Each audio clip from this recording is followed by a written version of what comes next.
बंधनवन्देन चरणं पुराणपाहिमरूपगृहे प्रेमेण लिङ्गेन आनन्दे पूजन भावेवारिलमणे नाम त्वमेव माता च पिता त्वमेव त्वमेव बन्धु च सखा त्वमेव त्वमेव विद्या द्रविणं त्वमेव त्वमेव सर्वं मम देवदेव आयेन वाचा मनुष्येण वा बुद्ध्यात्मना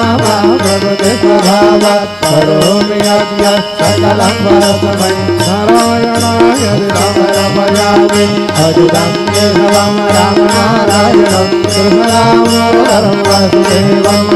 श्रीधरं माधवं गोपिकावल्लभं कृष्णेन राम राम राम हरे राम राम राम हरे हरे हरे कृष्ण हरे हरे श्री गुरुदेव दत्त अनंता तुला कसे रे स्वभावे अनंता तुला कसे रे नमावे अनंत मुखांगाशिने शेषदाता नमस्कार साष्टांग श्री साईनाथा।